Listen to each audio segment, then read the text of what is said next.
Dow Constantine is leaving his job as King County Executive, and he is very likely going to be appointed as the next CEO of Sound Transit. And he's going to collect a big fat paycheck of like $650,000 a year.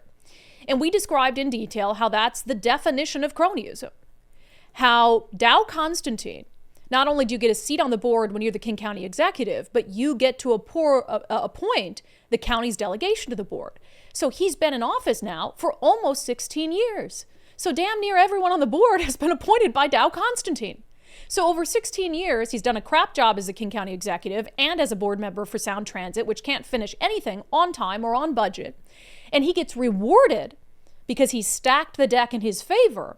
His appointees are now going to hand him a $650,000 a year job. So we reported on this several weeks ago. Well, I'm happy to report to you that the rest of the media has finally caught up. This segment is brought to you in partnership with our friends over at Future 42. Turn your frustration into action at future42.org. Make sure you sign up for their newsletter to be alerted to opportunities to do just that. So we covered this weeks ago, and we posted it everywhere. It's not like it was a secret this was going on. Sound Transit is conducting its next CEO search in secrecy. But it's been an open secret that Dow Constantine wants the job, that Dow Constantine was in the top 5 finalists for the job. And even the far lefty, bike blogs were calling foul on this. And they were saying, that is kind of shady, right? He's appointed all these people to the board, and now he gets to turn around and have those board members hand him the keys to Sound Transit and to not only a $650,000 a year job. We're in the process right now of asking the state exactly how his pension would stack up. But if I ballpark it for you, after his time as King County Executive, and then if he spends a couple years as CEO of Sound Transit, his pension, he'll get to retire with his state pension that will exceed how much the governor of the state of Washington gets paid every year. He'll probably have a cool $250,000 pension from the state of Washington.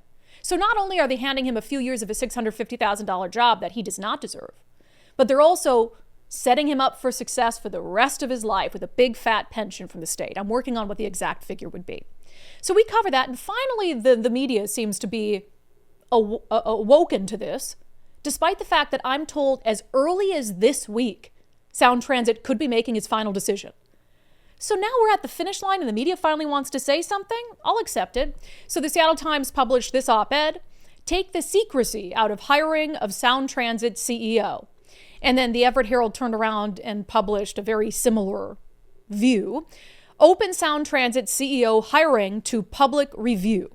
One finalist is known, the King County Executive. All finalists should make their pitch to the public." And I agree with that sentiment. I don't know why a position as significant as Sound Transit CEO would be done in secrecy. Look, I understand part of it where it's these finalists have jobs elsewhere, and if they reveal that they're gunning for this job, then there could be a problem in their current jobs. That's fine, but that's part of being a job search for a public entity. That's part of that. So if you want to go for that job, you have to know that people are going to probably find out about it, and you have to be okay with that. And the public deserves to know and to vet these candidates and to know something about them and to have all of the dirty laundry out. And with Dow Constantine, there should be a robust public debate over whether that level of clear cronyism is acceptable. I mean, there are very few things that the far left, the center, and the right in Seattle ever agree upon.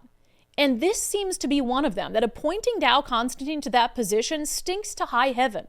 Even Como News did a story about this and covered sort of one of the meetings and the pushback from the far left and the transit groups. Sound Transit Board Chair Dave Summers, the Snohomish County Executive, admitting that the agency is considering Dow Constantine as the new CEO. Are you willing to defend that position to state and federal auditors?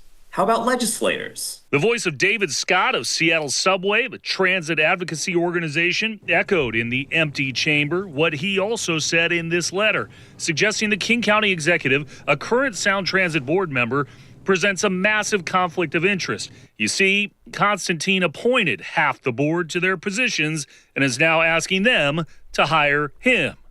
Yeah. So look, I'm glad. Chris Daniels and Como did that. I'm glad the Herald published something. I'm glad the Times published something. Nicole found the date. We covered all this on February 18th, almost a month ago.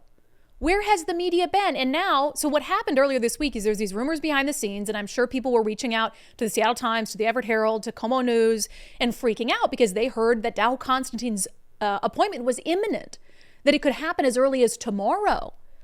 And so then it's like, oh, we better jump on the bandwagon and push back against this. Now it's probably too late. As opposed to if everyone had at the beginning of this said, that's really shady, and done their job and reported on it, we could have killed Dow. And it is my goal, but it doesn't have to be the news media's goal. Like, we're opinion. It doesn't have to be the goal of a journalist like Chris Daniels to run a story to kill Dow Constantine's appointment, but to shed light on it and to let the public know, hey, here's what's happening. And the Seattle Times and the Everett Herald. Like, he appointed all these people. Now they're going to appoint him. He's going to get a salary of $650,000 a year. He's going to have a pension of $250,000 for the rest of his life. Are you okay with that? Letting the public know what's happening. And instead, we wait to the last minute when he's all but been guaranteed the job, and now we are hoping and praying that they're going to yank it back. I think the damage has been done. But the other thing on top of all of this, and it's the point we made back on February 18th and in a couple shows after that, he is the worst person for this job. He has put King County into a budget crisis to the point where they now have to cut money from public safety. That's when you know you're in a budget crisis. So he has failed King County. Homelessness is worth any major barometer of success in his 16 years, 4 terms in office. Homelessness is much worse, even though he declared a homeless state of emergency years ago. Homelessness is much worse. Crime is up. Substance abuse and deadly overdoses up. Housing costs way up. Not to mention, he's been sitting on the Sound Transit Board in his capacity as the King County Executive.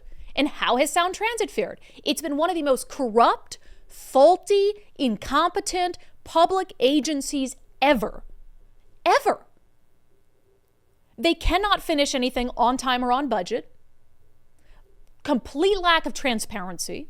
So now you've got a guy who's failed in his job for the last 16 years, is leaving the county worse off than when he found it, and has also failed on the board to hold Sound Transit and its current CEO accountable for all its failures. And now you want to hand him the keys to the kingdom?